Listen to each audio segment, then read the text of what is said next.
Welcome to episode 26 of Fascinating, a Star Trek podcast. Errand of Mercy. In this week's episode, as war breaks out between the Federation and the Klingon Empire, Kirk and Spock attempt to subvert efforts by this new and dangerous enemy using guerrilla tactics, to the concern of their hosts.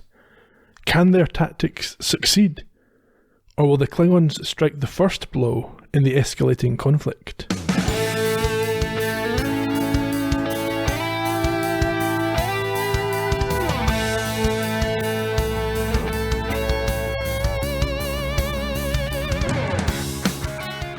You, Captain, will pass as an Organian, and Mr. Spock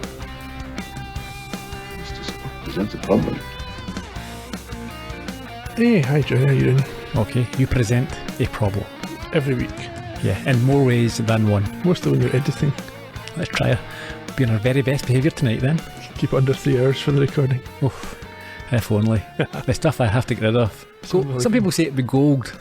The outtakes would be longer than the actual show. Fool's gold. Yeah. A classic villain. Yes, I recognised this lot, certainly. You did? Yeah. Well, that's good. Recognised the names, obviously. Were you interest peaked when they mentioned them in the opening scene, or had you been tipped off? I did sort of spoil it for myself. I looked at IMDb before we got started, so I knew what was coming up. But I was still pleased to see them. Yeah? Felt familiar. That's good. Did they surprise you in any way? A little bit. I think that Kur, he calls himself. Kur. I think his attitude, I thought he'd be more aggressive. He was quite respectful. And I've seen this before with Kirk. I think he saw him as a worthy adversary. A bit like with Kirk and Khan. Yeah. Were you in any way frustrated by the superior beings trope returning for at least the 5th time? Not so much frustrated. I felt vindicated. Okay. In this episode. I've been saying for a number of weeks that I wasn't happy with Kirk and the Enterprise's imposing of their own standards and values on other cultures, and they tried to do it again this week. Now, in fairness, it was, as they saw it, in their best interest, but nonetheless, again they were at it. They were trying to change a civilization and dismissing, contentment. Yeah, but to be fair on this occasion, progress. They also had military goals in mind. It wasn't just that. Yeah, sure, that's what I'm saying. There is I can accept it slightly more this week, but the principle remains, and I think it was good to see Kirk get his comeuppance. He had to accept. We'll get to it in more detail, but during this, he was arguing what I've been arguing in the past, that it's their decision. You can't just make us. They can't tell us how to have a war or what's best for us. It should be within our control, and they're told no. We would disagree. We're overruling that, and it was good to see that. You thought? Yeah. I was saying to myself, yeah, now you know how it feels, Kirky boy. Hey, I told you. Shall we get into it? Why not? Let's crack on. A bridge beginning. I like that. I like it when it starts in the bridge and ends in the bridge. Familiar. Bookended, yes. Yeah. Kirk is receiving a coded message from Starfleet.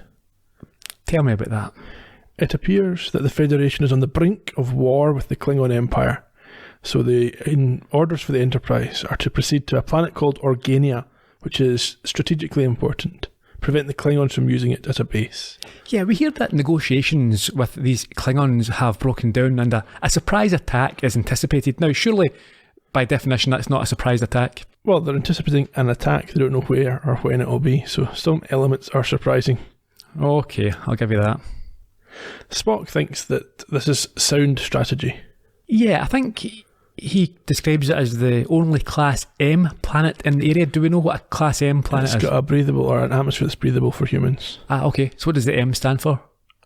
Don't know. I think it's just the categorization. Man. Class man. And also, it is apparently inhabited by Belgians. By a primitive, peaceful race of humanoids that rank as Class D cultures. Now, do we know what are the classes of cultures? They're like Belgians. Yeah. And Armenians. So if you think about them, very racist. Lower forms of life. I'm sure the Dutch agree. That's what Kirk has to say anyway. Yeah.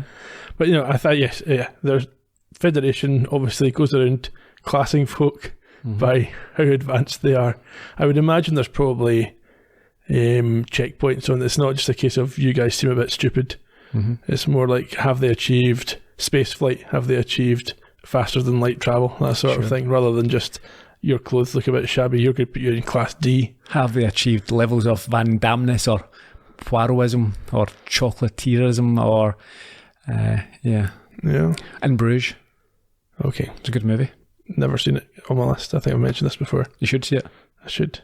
One of my favourites. Top 20, I'd say. Okay. Anyhow, where were we? Kirk's just describing these people as weak innocents who always seem to be located on the natural invasion routes.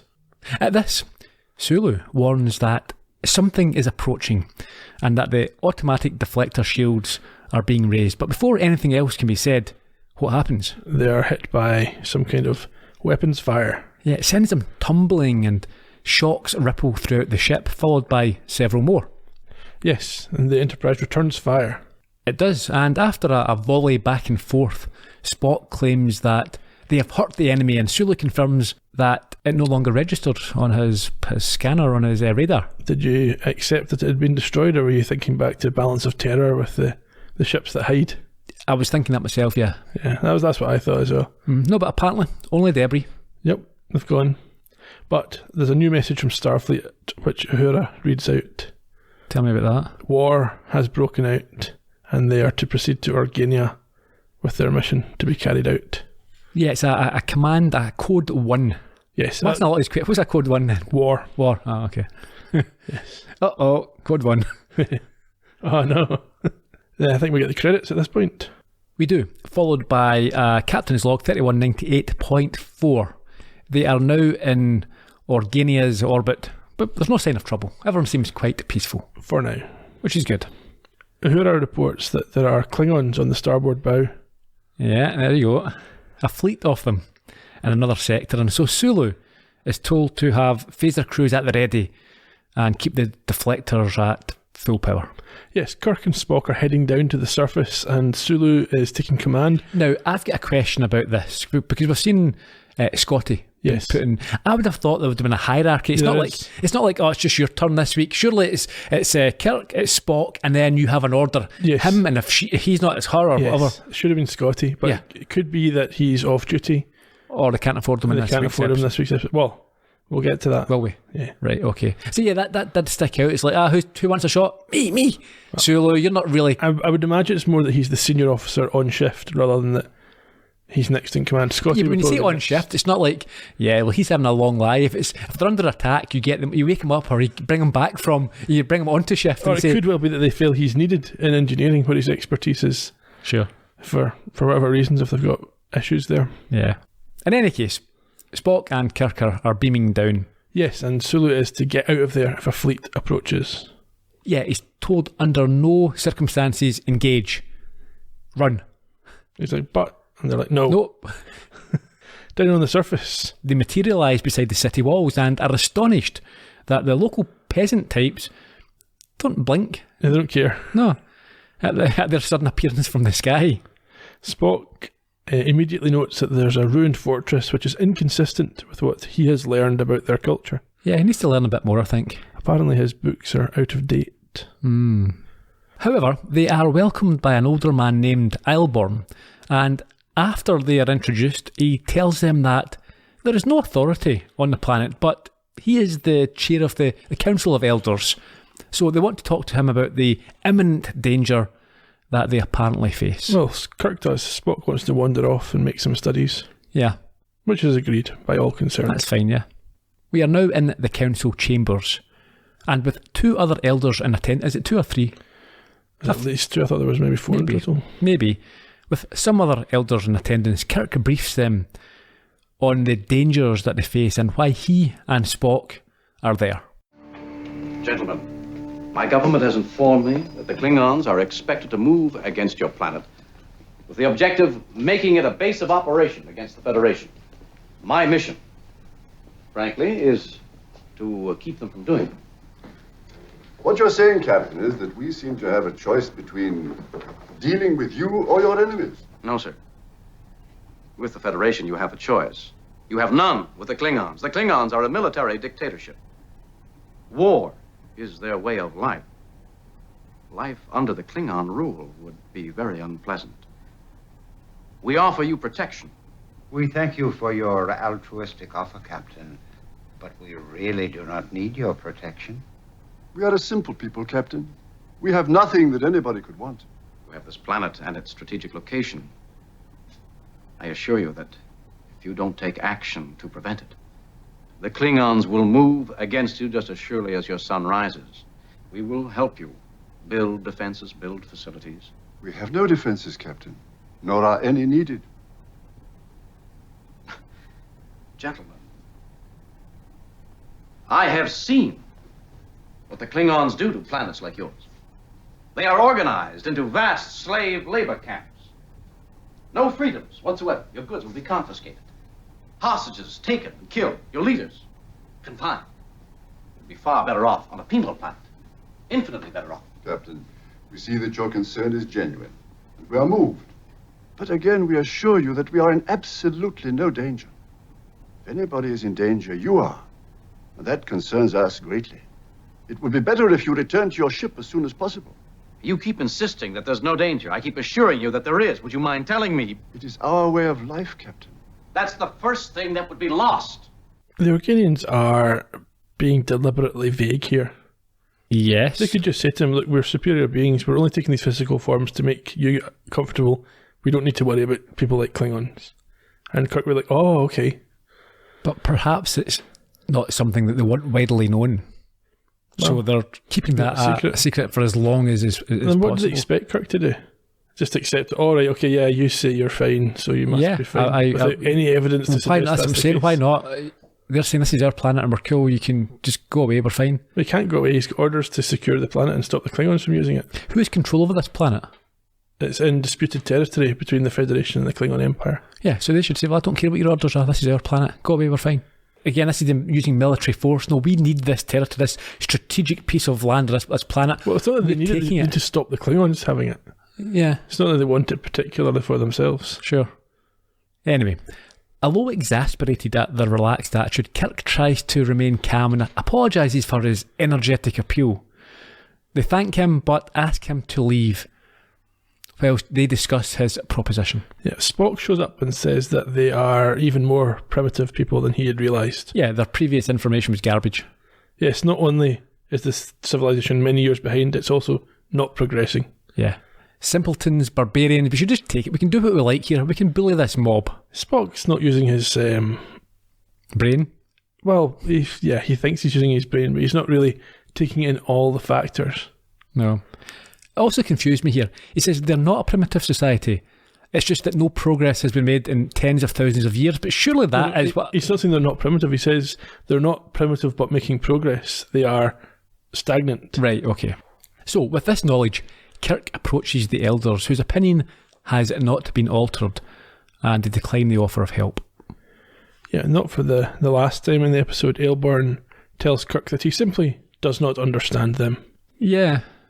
I mean, I do appreciate what you're saying, that he could give them more information, but how would that change things? Okay, so you asked that question. Maybe they're so advanced that they know simply by saying, listen, see, it's the position of this planet, isn't it? It's not. They're not after the resources or the people. So even if he to say, listen, we're just effectively spirit beings or whatever, doesn't change the fact that the Enterprise needs to control the position. Yeah. So maybe they know that. There's no point in arguing. It won't change it. Maybe. They certainly seem to have some degree of foresight, as we're about to find out, because one of the council members talks about Klingons beaming down just as Kirk is learning from Sulu that their fleet has arrived. Is that after Kirk? I mean, there's a point here where Kirk is really sort of patronising. He says that they'll be able to teach them how to feed more people and educate their young and make the world a better place. Feed 1,000 people where they had fed one before. Yeah, that's what I'm saying. Come on, it's that sort of attitude that you're always in the right and you can always help people improve. But it's not just, it reminds me a little bit of Comic Relief. Yeah, okay, controversial. But there is... you know what I mean? These white celebrities go to Africa to fix everything. That's not the way to do things. I mean, that's an attitude that has in the last year or so, a couple of years, been changing in terms of... Yeah, well, hopefully Kirk will learn as well. I don't think he will. He's not learned so far. Well, maybe this is the the episodes where he does learn just not to get involved and he's not always right. Yeah. Who knows? Yeah, so that's the thing that Elborn responded to by saying that he doesn't understand them, which is what I'd touched on. Yeah. And so, like I say, Sulu gets in touch to say the Klingon fleet's arrived. And Kirk reminds him of his orders to scram. Yes, and meanwhile, one of the Organian council members reports that Klingons are beaming down. Is that Trefane? I don't know, one of them. Okay. Yeah, there's 8 vessels in orbit. Yes, Spock says to Kirk that they don't have any readings to confirm that, but it seems like a logical continuation. Yeah, so this is maybe the first indication that they have powers greater than what the Enterprise has. Yeah. I mean, the other thing I should have pointed out during the clip, Kirk does try to ask why they feel this way, and he was cut off. Yeah. So it's not like he's completely ignorant and doesn't care what they think. He just, when he tried to ask, he wasn't allowed to. Sure. Eilborn is now in the reverse position of offering Kirk protection as he cannot escape. Something that I think clearly irritates Kirk. Yes, because Trefane's telling them that the Klingons are approaching the Citadel and they're well armed. Yeah, hundreds of them. And Kirk, again, he asks, how do you know this? And he's not giving an answer. Yeah, he's not happy. Eilborn just says he's intuitive. And he's even more displeased at Spock stating the obvious. Being trapped in the middle of a Klingon occupation is not a pleasant prospect. Not ideal.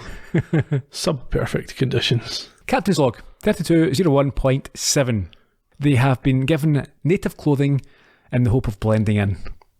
At this stage, we're still in the council chambers, and Spock and Kirk notice that their uniforms are not all that's been removed. No, their weapons are gone, as violence is not permitted.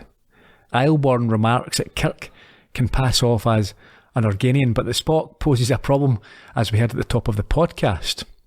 Yes, he proposes that he pretend to be a Vulcan trader. Yeah, a solution that Spock seems satisfied with. He doesn't have a problem.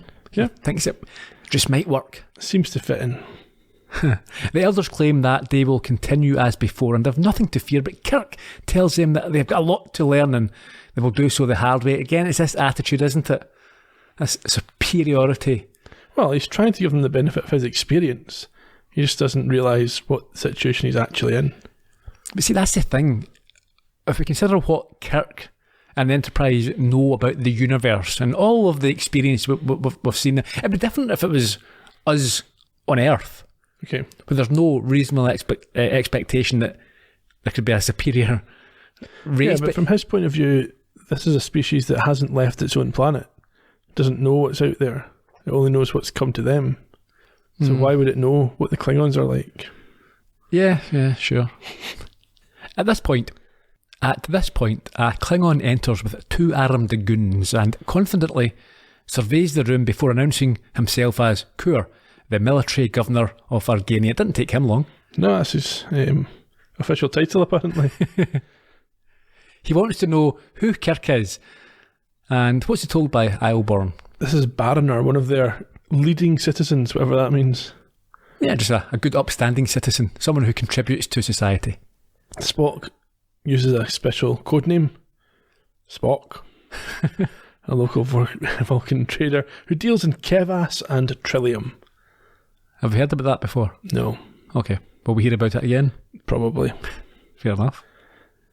I think Kur wants to know why Kirk isn't smelling like every other idiot on the planet. Yes, he is. And he's also sceptical of Spock's cover story and has him dragged off. Yeah, he thinks he may be a spy for the Federation. Yeah, because the Vulcans are part of the Federation. Yeah, okay.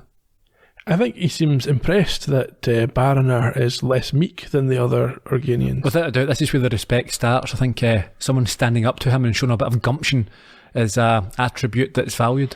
Particularly given the contrast with everybody else. Yeah. Kur asks if Kirk welcomes him and replies that there is nothing he can do about it, which, as we say, pleases him. He appreciates good, honest hatred. Yeah, why not? Yeah. It works for us. Before he lays out the situation they are in and describes what is expected. You are now subjects of the Klingon Empire. You will find there are many rules and regulations. They will be posted. Violation of the smallest of them will be punished by death. We shall obey your regulations, Commander. You disapprove, Barona. You need my approval. I need your obedience. Nothing more. Will I have it? You seem to be in command. Yes, I am. I shall need a representative from among you. Liaison between the forces of the occupation and the civil population.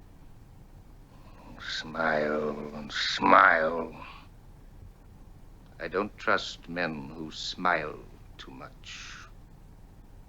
You, Baroner, you're the man. Me? I don't want the job. Have I asked whether or not you want it? We Klingons have a reputation for ruthlessness. You will find that it is deserved. Should one Klingon soldier be killed, 1,000 Organians will die. I will have order. Is that clear? Commander, I assure you, our people want nothing but peace. We shall cause you no trouble. I'm sure you will not. He's not messing around there, is he? No, he's got a plan of action. Good to see. Mm-hmm. Efficient. You wouldn't want to mess with him. No. But I think he's open and honest. He says, here's what I'm going to do. Here's a punishment. Here's the retribution that will be meted out if you disobey. No grey areas. No, that's fair. That's all you can ask for. Yep. He then orders Spock to be taken to the examination room and for Kirk to go with him for instruction on his duties.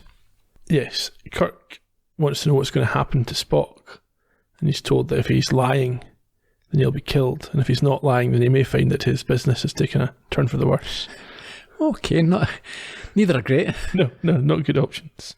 So as Spock is removed, Kur notes that Kirk does not like to be pushed physically, and considers he may well be a man that he can deal with, which I think is just an extension of what we discussed in terms of the respect. Yeah, we've very quickly established all the relationships between the key characters here. Yeah. He's very charismatic, Kur. I like him. Yeah. Again, I had a little glance. I thought this would be a character which was maybe recurring, and he may be in 5 or 6 episodes, but no. He was meant to be, but the actor was unavailable, so they just made up new Klingons for other episodes. Ah, okay. So there are more Klingons. Yeah. Good. I don't think in this season, but in the future, if we ever do season 2. Would you say the Klingons are the main baddies? It's the principal ones? Yeah, I think they recur more than, for example, the Romulans because they're cheaper. Okay. They don't have as much makeup or costuming. Yeah. Certainly cheaper than the Gorn. Yes. Also, they've got some good stories. At the castle, Kur is reading out his new laws to Kirk on public gatherings and information dissemination before Spock is brought in, and they're told that he has apparently been truthful with his claims. Yes, they found this out using a mind sifter. Or a mind probe. Something else, a mind bender, no. Mind sifter is what you call it. He calls it 2 things. Mind probe, I think. A mind ripper. Mind ripper. Okay. Yeah. Or Jack for short. Yeah. Apparently this can record every thought. That could be awkward. It seems quite aggressive. Quite embarrassing, potentially. Yeah. Anyhow. The downside of that is what? You might learn things you don't want to know. No. Yeah, that's true. Oh, he doesn't like me. He thinks I've got a fat ass. What do you mean you don't like my face? No, the downside is that the mind is permanently emptied when used in full force. Yes, leaving the subject in a vegetative state. Spock, however, confirms that he is all right, although the experience was interesting. Yes. He's then allowed to leave, but is told that he'll be under constant scrutiny. Not true. That's not true at all.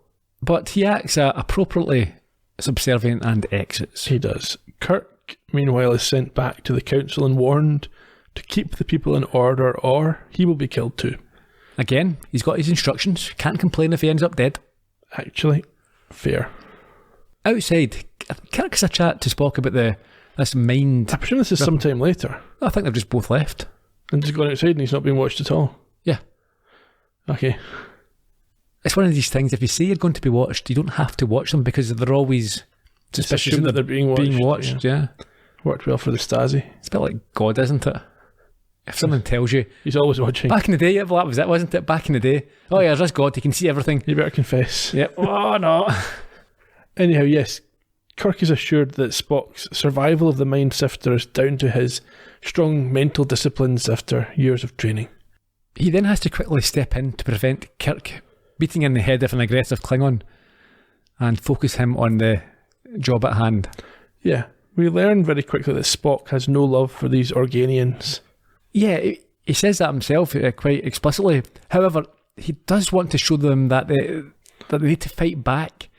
But Spock claims that talking has achieved little so far, and a direct approach may be more effective. Yeah, well, that's what I'm saying. It's Spock who's got no love for the Organians. He wants to proceed with Kirk's plan and assumes there will be no help coming from the natives.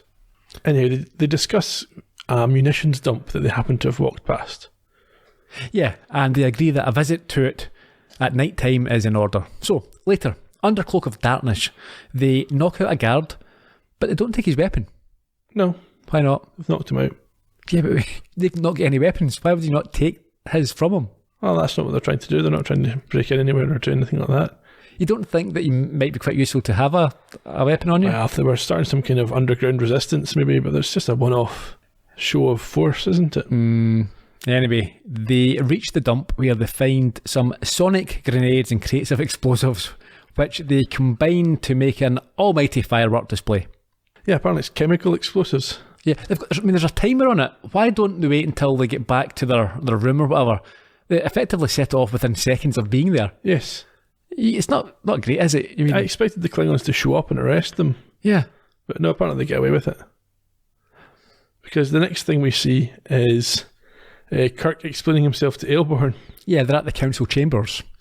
And he acknowledges with pride that he did indeed cause the explosion. Just to show them they can fight back. I think they probably would have been wise prior to this point in the episode showing some Organian suffering. Well, this is an issue I have with this action specifically. They were warned that should one Klingon die, 1,000 Organians would be executed in an act of revenge. That's true. Now they've just blown up this munitions dump. There's no way that they could guarantee that a Klingon wouldn't have died. Or that they would just execute folk anyway. Yes, for the very act of it. They potentially risked thousands of lives here. Yeah, to make a point that didn't need making. No, not great. Yeah, I do think they kind of undersell the oppression of the Klingon, what would you put it, regime. Yes, I think without a doubt, you have, as you said earlier, you've got to see a beating. You've got to see people being dragged away, shouting and screaming, being separated from their families, that type of thing. All we see of the Organians is the council who are carrying on as normal and don't have any problems. Yeah. Yeah. No, definitely. They've not been made to look as bad as what I think you're meant to think they are. I suppose it's what you can show at certain times of the day. No, but you can still indicate it, can't you? Let's say someone being a woman been taken or kids been taken from the family or whatever would do it. Yeah, screaming of some kind. Yeah, in pain, blood, being tortured. Yeah, amputations. Yeah, that type of thing. Yeah, just wholesome fare. However, the Organians are not impressed with the disruptive tactics and beg them not to do anything like it again. Rightly so. You could have had thousands of us killed. Exactly. Kirk cruelly notes that he understands the Organians don't have the spines to fight for their loved ones. Yeah. Again. He's assuming that they have a concept of love. That's true. They just all seem quite assuming indifferent. an awful lot Maybe of the things. entire society is just everyone's indifferent to everybody else. Possibly. It's not the craziest thing you would have seen. No. However, as this is taking place, we see a transmitter. It's not very discreet. Who installed this? The Klingons.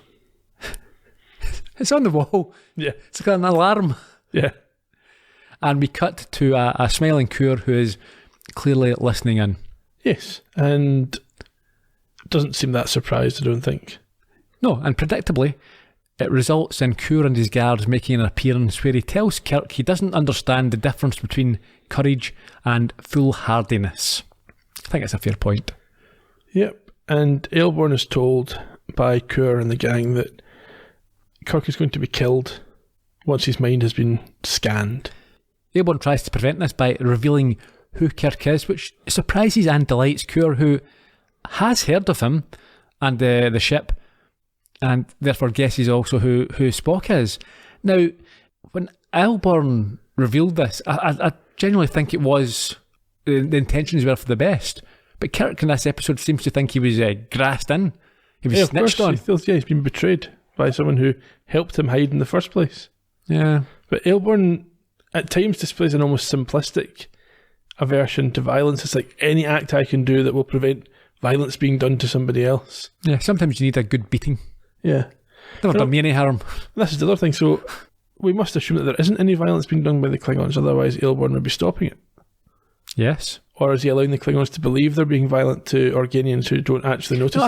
I think the Klingons are a firm but fair people. So there isn't any actual violence or oppression? No, they've been threatened with it, but the Organians aren't going to do anything, are they? So there'd be there's no need for violence. Well then, what's the problem? There's no problem. That's the point. Everyone's cool apart from Kirk. Yeah. He wants people to start fighting and blowing things up. Yeah, to fight back for their freedom. Yeah. Which they don't value. No. But then Kirk also wants the Klingons off the planet, so he's got his own goals. That's true. Kerr seems to be disgusted by Airborne's choice to sell Kirk out here. Yeah, that's true. I think he doesn't think it's fair. And he mentions that he'd hoped to meet Kirk in battle, but grins as he accepts that it's now unlikely. Kirk says he has no intention of dying for someone who would betray him like this. Yeah, I think that's a bit harsh. But it's a sentiment that Kur certainly agrees with. He then orders Spock to be locked up and Kirk to be removed to his office for a talk before he does what must be done. So we're in the office. Kirk refuses the offer of a drink and asks what he wants. Kor responds by saying, "A great deal, but first he wants to talk. Just talk." Do you think I'm going to sit here and just talk with the enemy? You'll talk either here, now, voluntarily, or under our mind scanner. The fact is, Captain, I have a great admiration for your Starfleet. A remarkable instrument. And I must confess to a certain admiration for you. I know, of course, that it was you who destroyed our supplies last night. Something was destroyed? Nothing inconsequential, I hope. Hardly. They were quite important to us, but they can be replaced. You of the Federation, you are much like us. We're nothing like you. We're a democratic body. Come now, Captain, I'm not referring to minor ideological differences. I mean that we are similar as a species. Here we are on a planet of sheep, tigers, predators, hunters, killers. And it is precisely that which makes us great. And there is a universe to be taken.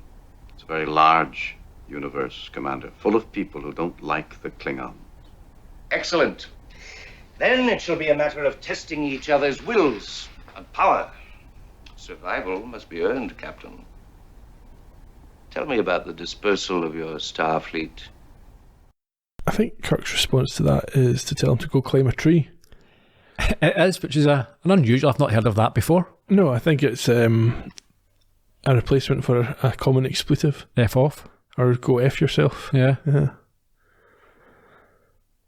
But he is reminded he can get this information via the scanner, although it would result in little being left of the inside of his head. Yes, it would turn his brain to mush. He then asks about Spock and his ability to block the scanner, and decides to find out how he's managed to circumvent it by drastic measures. He's going to dissect him. Not sure if that would tell you, would it? No, I think he's just going to kill him. He's just threatening Kirk with the death of his friend. But the Klingons aren't the smartest, are they? Oh no, they're definitely not, no. Because their next decision is to give Kirk and Spock 12 hours together in a cell. A good old James Bond baddie. Yeah. And that's where we go.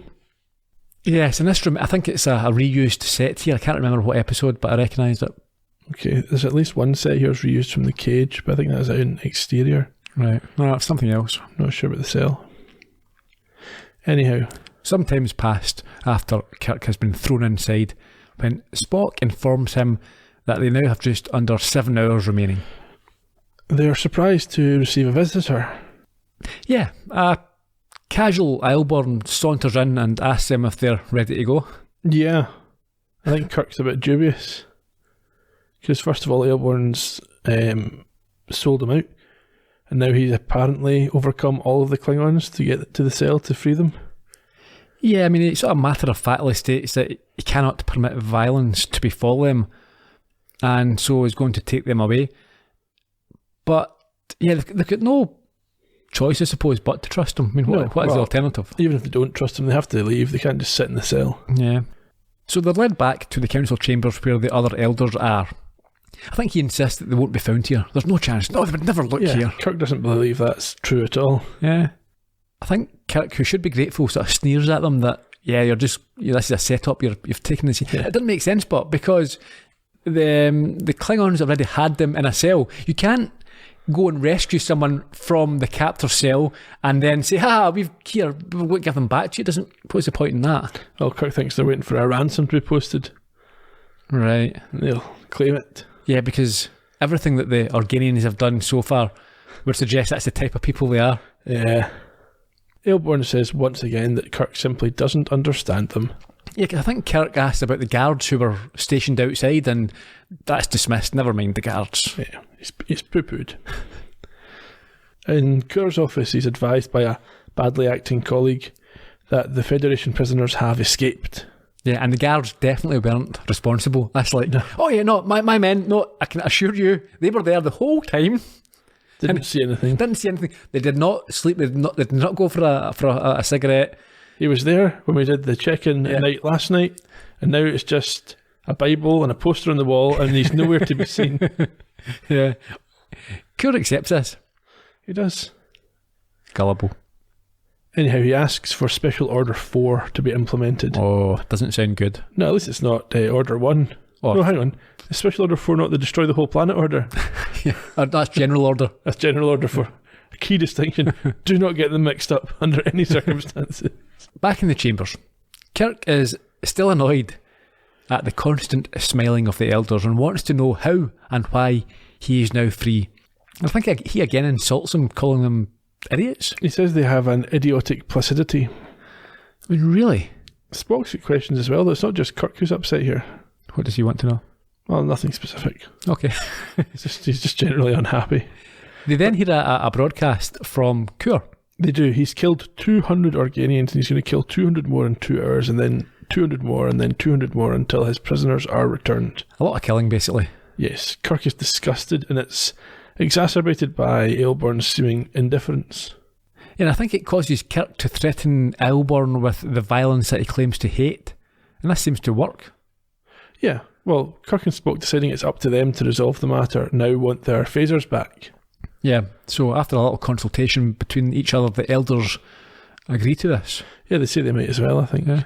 It's not very well hidden. He's like, okay, then it's just over there in that cupboard. Kirk tells them that he has no love for their culture, but he's going to go out there, he's going to leave it all in the field, he's going to die for them to show that there are things worth dying for.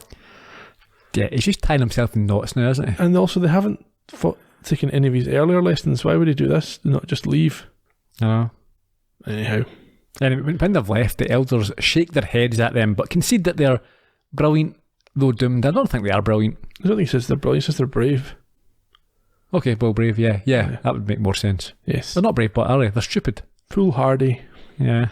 However, they chat amongst themselves, don't they? They do, and Trefane says there's going to be great violence that night. Which they can't allow. They can't allow it. Although it might be quite challenging for them to intervene. Yeah. Anyway, outside at night, Spock says that he and Kirk have a chance in the region of 7,824.7 to 1 of surviving the events that are to follow. Yeah, although it's difficult for him to be precise about that number. Yeah. So roughly. Yeah, Kirk thinks that is fairly precise. I quite like that little exchange. Anyway, phasers are set to stun, as apparently they're only after the top dog, but will kill if necessary. They've not done this before. I mean, this is an army. It doesn't matter if they're not the top dog. You shouldn't just be Set this to full blast. No, the phasers are always set to stun. Not when they're in this situation, they're not. Always on stun. Nah, I wouldn't be doing that. Every monster they try Shoot. it on stun first. Shoot to kill. Anyhow, they're going after Kerr. They easily take out the 2 guards outside before rushing up and into the building. The Organians, meanwhile, in the council chamber, note that events have begun and they join hands and start meditating. That seems to be their thing. Kerr is told that the prisoners have not been handed over by an underling, and the Klingons generally don't understand why the Organians are unconcerned with their threats. But in any case, Kerr orders 200 of them to be rounded up, obviously to be executed. He laments being in charge of sheep. So this underling leaves to gather up the 200, and as he does, Kirk grabs him from behind and he chokes him with a rope, forcing him to tell him where Kerr's office is and admit to the hostage situation. Yes, and is then nerve pinched by Spock, who now admits that the odds of success for them have reduced to a more palatable 7,000 to 1. I think they've dipped under 7,000 to 1. Well, there you go. Which makes Kirk seem a bit more satisfied. Yeah, certainly heading in the right direction. Yeah. In Kerr's office, Kirk and Spock show up and disarm him. But he has news for them. What's that? The Federation fleet is on the way and the battle is about to be joined, and perhaps they should all just wait and see how it goes. Well, I think Kirk describes it as checkmate. At least it wasn't Spock describing it that way, because as we know, he's garbage at chess. He is, you may not understand. No. Yeah. Yeah, so did you mention, I think that Kerr suggests that they wait to see what the outcome of this battle is before Kirk kills him. But this seems almost to disappoint him when Kirk reveals that he doesn't intend to kill him unless it's necessary. Sentimentality, mercy, the emotions of peace. Your weakness, Captain Kirk. The Klingon Empire shall win. Think of it. As we sit here in space above us, the destiny of the galaxy will be decided for the next 10,000 years. Can I offer you a drink? We can toast the victory of the Klingon fleet. You may be premature. There are many possibilities. Today we conquer. Though if someday we are defeated, well, war has its fortunes, good and bad. Do you know why we are so strong? Because we are a unit. Each of us is part of the greater whole, always under surveillance. Even a commander like myself, always under surveillance, Captain. If you will note. Come on, Spock! Yes, Kerr has clearly been hinting there to Kirk that I've got more guys and they're on their way. Certainly are. They burst in and are ordered to shoot, but there is a problem. Yes, they have to drop their weapons because they've become incredibly hot.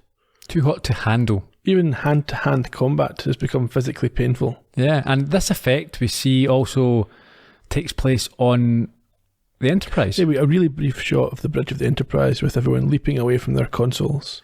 So with everyone now in a state of confusion, Eilborn and Trefane enter. I think it's Claymere. Is it? Yeah, Trefane stayed behind. Okay. And they explain they are behind what's happened as they cannot allow them to harm themselves by causing any weapons to radiate at 350 degrees. Kirk gets confirmation of this from Sulu, and Kerr notes that his fleet too is helpless. Yeah, it's not just heated up, it's lost all power. Yes, Eilborn is forcing this war to end. He says he is present here, but also on Earth and on Kronos, the Klingon homeworld. Yeah. Now, at this point, this is the sort of crux of the issue I have. Kirk, with no hint of self-awareness, demands to know what gives him the right to stop a war. He says it's a legitimate grievance. The Federation are entitled to fight. I'm sorry, I'm just not accepting this. It's an absolute cheek.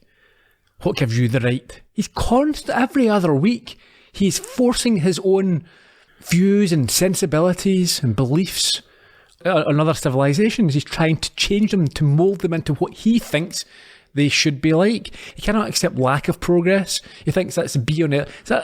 I'm sorry, I just cannot. But now he's saying, well, what gives you the right? Yes, exactly, Kirk. What gives you the right? Well, that's one way of looking at it.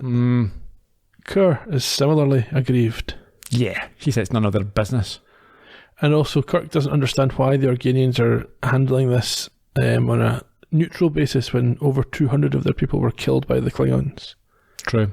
But Aelborn says that's not true. Not interested, calmly states that unless both agree to a ceasefire, then all the resources will be immobilised. So an enraged Kirk and Kerr argue their own legitimacy. Yeah, but going back to the earlier point about the 200 deaths, Claymore says that nobody has died. Nobody's died Is that here. Claymore? Yeah. Okay. Nobody's died here for thousands of years, which again is a bit of a clue to what's going on.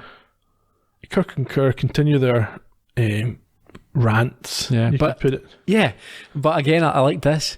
They are told that their interference in others' affairs is disgusting, and therefore their military has been paralysed. And I think that sums up a lot of things. I think that's also hinting at a bigger point, or trying to make a bigger point. You're on the Organian side here? Yeah. Or you think this is a Vietnam comparison? Well, I think both. Okay. Yeah, I definitely am. You don't get involved in this sort of stuff. You're having your own yeah. I mean, there certainly are a number of examples in the real world where militaries have, in many cases, possibly legitimately trying to establish bases to fight the perceived bad guys. But it's a situation, no matter where you're going and what you're doing, if you get in with a military force and try to occupy pieces of land, the locals aren't going to necessarily be happy. No, probably not. Especially if they're not at war directly. Well, exactly. Yeah, they get forced into something. Aelborn tells Kirk and Kerr that they do not have the right to kill millions of innocent people, and that he foresees lasting peace eventually between the Federation and the Klingon Empire. Yes, but it will take many millions of deaths before they become fast friends. No doubt. Claymore and Aelborn at this agree that they must leave, as it's actually quite painful for them to take physical form. Kirk is puzzled by the reference to people like them. I think obviously because he thought that they were like them. They were like them, yeah. Yeah. And he asks what this means. And he responds that they used to be humanoids like them, but advanced beyond the need for a physical presence. Yeah, and at this they turn into little specks of light and vanish. Oh, it's more than a little speck of light, it's a blinding light. Yeah, and then it kind of shrinks down. Yeah. Itty bitty light. Spock is fascinated by this. As always.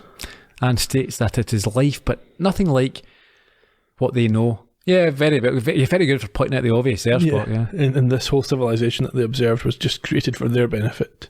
It compares the difference between themselves and the Organians to themselves and amoebas. Yes, and Kirk and Kerr lament that there will not be a war. Yeah, a glorious war. Up on the bridge of the Enterprise, Spock wants to know why Kirk's so quiet. Well, why is he quiet? He's embarrassed. Should be mad. He's embarrassed for being mad. Yeah. Well, I think that's the point. He's seen the light here. He had so much battle fever on the go. Yeah. And I think he realises what he was turning into, and sometimes fighting in war is not the answer. Yeah, and he says he was angry at the Organians for stopping a war that he didn't even want to happen in the first place. And Spock explains that the Organians took millions of years to evolve, but at least they beat the odds and they survived. Yeah, and I think that's a very good analogy for Vietnam, as you, I think, earlier mentioned. There's lots of people who were involved who ended up part of this, but they didn't want to. They had no particular reason to fight, but they were told they had to. They were drafted, and they were brought into a situation that was out with their control, and they probably wish they hadn't been. Yeah, no doubt. Kirk wraps it up by saying that he doesn't accept that they beat the odds. The Organians broke the game, essentially. Yeah. Which is a fair point, I think. Yeah. If not particularly profound. No. And that's it. Off to the next adventure. Yeah. Very interesting episode. It was. Thoroughly enjoyable, actually. I really enjoyed it as well. Yeah, it's got some good morsels to get your teeth into. And a good antagonist. Yes. A powerful one that was interesting and one that you could see develop, certainly. Yeah, but not just powerful, but equivalent almost. Yeah. And it unresolved. It was someone, I think I said earlier, it was someone who I wanted to see more of. Yeah. What I wanted to ask, actually, it came up in that last scene that Kirk thought the humans were the most powerful people in the universe and they were shown not to be. Does he forget about the Telosians, the Metrons, the Square of Gothos? I mean, how many of these people has he met? Very good point. I mean, I think that this should not surprise him. He's experienced this before. He knows they're not the most sophisticated or advanced It's like every time they meet someone like this, it's like, oh, well, that'll be that. We'll never see any of them like that again. Yeah. And I think it is because we shouldn't give the Gene Roddenberry and the rest of them too much credit in terms of they're not building this universe. They haven't built this universe up front and then created stories within it. They're just... Yeah, as piecemeal as they go along. Yeah. So, yeah. Sorry, I got the impression that Kerr being posted here was a punishment. He must have done something wrong. Why? Well, there was a scene where he says, let me just check my notes to get the exact words. He says it's bad enough being a general on Organia, but it's worse that I have to be a general in charge of sheep. Mm-hmm. So obviously it's not a position he's happy with. It's not a position where there's a battle. Klingons like the war. He talked about wanting to be engaged in war and a glorious battle. There's no glory for him sitting behind a desk. Sure. Being an administrative leader of a planet where no one resists. So I got the feeling perhaps this was not a reward for him. This is not a promoted post. Yeah, but it might not be a punishment as such. It might just be it has to be done. Someone has to do it. Yeah. Maybe. But from what we come to learn of the Klingons, I get the feeling it's maybe it could be not so much a punishment as a political appointment. Maybe someone who opposes him within the Klingon Empire is wanting him sidelined in some way. Okay. You think it's someone being moved from being the Chancellor of the Executive to Minister without portfolio or something like that? Sort of thing, Chancellor of the Duchy of Lancashire. Yeah, just go over there and keep out of the way. Okay. I had a question about Kirk being a hypocrite, but you've obviously touched on that. Massive hypocrite. Yeah, hugely hypocritical. I don't mind it. Like, it's not a criticism of the show or the episode. No, but it's yet another in a line of very good episodes. Yes. So that's good. Hopefully it doesn't suddenly drop off terribly next week. Okay. Are you trying to hint at something? Well, just if you have a look at IMDb, see what you think about the star ratings. Yeah, I don't always agree with those anyway. 8, 5, 8. Yeah, but that could just be like little nerdy geeks because something's controversial in it. Who knows? We'll find out. Oh, that's time for Spock. That's not how. Nah, go on with it. Should we get some trivia, or have you got any more points to make? No, I think I've made it myself perfectly clear. This show originally aired on the 16th of March 1967. It was directed by John Newland, and this was his only Star Trek episode. He also directed shows like Peyton Place and Wonder Woman, and he died in 2000 at the age of 82. Jin Kun, I promised last week I would say more about him this week. He wrote the episode, the fourth of his 13 writing credits for the series. He's also principally a producer on the show, and he's considered by many people to be responsible for the more progressive elements of the storytelling. I think folk talk about being the heart and soul of Star Trek.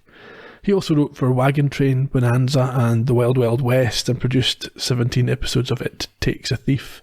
But he sadly died prematurely in 1973 at the age of 49, just a week after being diagnosed with cancer. He of course created the Klingons, and his legacy and influence are felt not only in this show but all of its successors. John Colicos played Kor in his only original series appearance, but he would reprise the role in 3 episodes of Deep Space Nine. He was also a recurring villain in Battlestar Galactica, where he played Count Baltar. 21 episodes of that. Found his niche or his niche. And in the 1980 movie The Changeling, he played Captain DeWitt. And what movie? The Changeling from 1980. Alright, not the Angelina Jolie movie? No. Okay. With 31 years between his first and last appearance as Kerr, he is the second longest running actor to play a single character behind only Montalban? Leonard Nimoy. Alright. Okay. Montalban was 66 or 67 to 82. It's nowhere near as long. No, it's not. You do the math. Exactly. Leonard Nimoy had about 86 years of playing Spock. He's been in it right up to about 2012 from 66. Anyhow, Colicos died in 2000 at the age of 71. John Abbott played Aelborn. His acting career started in 1936. With Costello? Yes. by which time he was already in his 30s, so he's not one of those folk who just look older on the screen. He only appeared in this one episode of Star Trek, but he also showed up in shows like Macmillan and Wife and Lost in Space, as well as voicing the wolf in Disney's original animated Jungle Book. He died in 1996 at the age of 90. Can't complain. Peter Brocco played Claymore, who showed up towards the end there with Elborn. This was his only Star Trek role, but he also appeared in shows like Bewitched, and he was in Spartacus and One Flew Over the Cuckoo's Nest. He died in 1992 at the age of 89. David Hilary Hughes played Trefane, the one with the predictive power.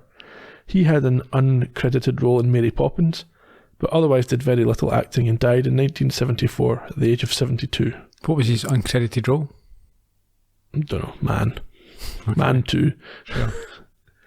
It's on IMDb, you can look it up yourself. Yeah. Victor Lundan played the Klingon deputy that didn't act very well. He only had this one Star Trek role, but he had 2 recurring characters in the original Batman series and later appeared in Babylon 5. He died in 2013 at the age of 83. Walt Davis and George Sawaya played Klingon guards. Davis was close to being our Columbo connection this week, having appeared in an episode of Mrs. Columbo in 1979, but he was trumped by Sawaya, who showed up in 2 episodes of The Real Thing. Right. Close, but no cigar. No cigar. 1972's Short Fuse, talking of cigars, and a case of immunity in 1975. This was the third of Davis' 3 Star Trek appearances and the second of Sawaya's 3, although the only one for which he received a credit.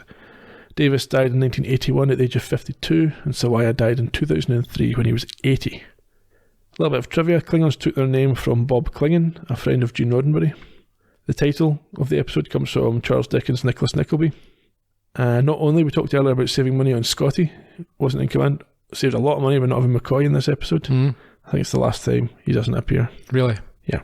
Okay. It's also the last episode the word Vulcanian gets used. Is it? Both Vulcan and Vulcanian were used in this one. When does Ahura get more involved? She doesn't do anything. Well, after her protest at the end of season 1, probably.